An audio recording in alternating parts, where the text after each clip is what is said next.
Ok, então vamos lá para a nossa quarta dica. Quarta, é assim, ó. Quarta dica. Volto a dizer, dica é dica, hein? Não é aula sobre, tá? Ok? É só uma dica, dá o tema, ó, vai lá, tá certo? É a questão da embriaguez. Quando você fala de embriaguez, você não tem que estar falando única e exclusivamente de álcool, tá?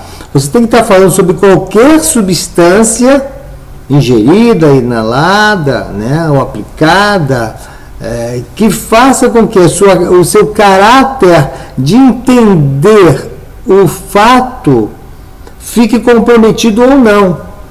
Então, no artigo 26 do Código Penal, ele fala, é isento de pena o agente que, por doença mental ou desenvolvimento mental incompleto, ou mesmo retardado, era ao tempo da ação, no momento que ele fez o negócio, a ação da omissão, estava inteiramente incapaz de entender o caráter ilícito do fato e determinar-se de acordo com esse entendimento.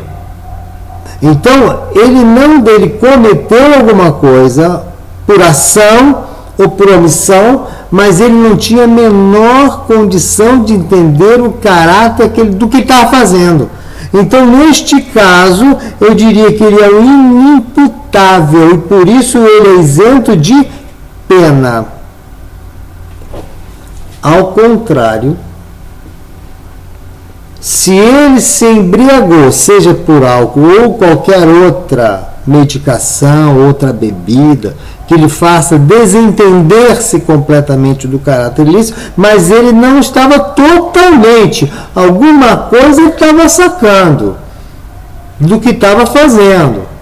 Ele não pode pedir uma inimputabilidade, uma isenção de pena, de forma nenhuma. Nesse caso, ele terá uma redução da pena. É por isso que no parágrafo 1º diz assim, a pena pode ser reduzida.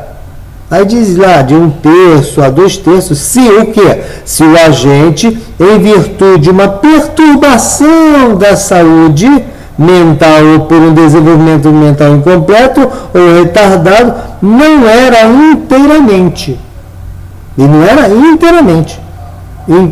capaz de entender o caráter ilícito do fato ou determinar de acordo com o entendimento. Então, uma coisa você está totalmente embriagado, longe de qualquer possibilidade. O que é mais importante disso daí? Então, duas coisas. A embriaguez voluntária agrava a pena. Vou beber para ter coragem. Vou beber e que se exploda ao mundo. Se acontecer, aconteceu. Dolo eventual. Isso agrava a pena. Também vai agravar a pena no que nós chamamos da ásia libera em causa. Ou seja, o sujeito se põe propositadamente num estado de embriaguez. Para quê? Para praticar o delito. Dizendo, eu vou estar bem embriagado, então ele vai no mínimo reduzir a pena. Não, agrava a pena. Então, ácio libera em causa, agrava a pena, embriaguez voluntária, né? Agrava a pena. A embriaguez mais ou menos diminui a pena. A embriaguez total não tem como. Mas essa embriaguez total é por caso fortuito ou força maior. Ele ficou embriagado, jamais teve qualquer intenção de ficar embriagado e nesse estado de absoluta incapacidade de entender qualquer coisa, ele comete um ato ilícito, um ato penal, alguma coisa assim, né? Tá ok? Então, cuidado com ácio libera em causa, embriaguez voluntária, agravam a pena. A embriaguez total não tem pena e embriaguez mais ou menos reduz a pena. Dá uma lida nesses artigos. Lá na Lei 11.343, no artigo 45, você vai ver um artigo isento, igualzinho, quer ver? Isento de pena o agente que em razão da dependência.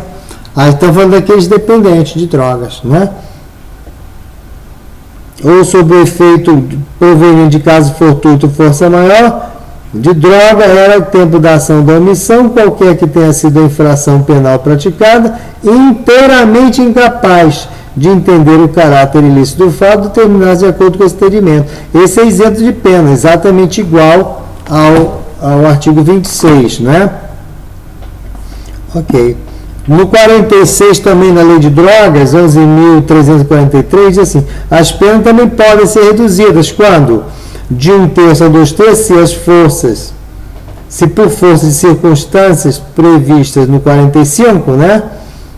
Ali o agente não possui ao tempo da ação da omissão a plena capacidade. Isso é uma redução, né? O 45 ele é totalmente incapaz, no 46 ele é relativamente incapaz. Um agrava a pena, outro diminui a pena, o outro não tem pena. Dá uma lida aí nessas coisas aí.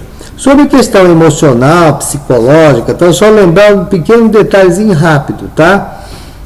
É sobre a questão da psicose, tá? Psicose é um transtorno mental. Agora, neurose não é doença. Neurose não é doença mental. Pode ser corrigida por tratamento psiquiátrico, tá? Mas não é doença mental, não. Psicose é. Também alguns sinais interessantes da questão da cocaína, porque a pessoa com o uso de cocaína ele tem momentos de grande alucinação, né? De problemas de agitação, né? Ele pode cometer até atos criminosos nesse momento, né? Então, cuidado, tá? Aproveito aqui e passo para vocês alguns sinaizinhos, sintomas da alucinação por cocaína, né?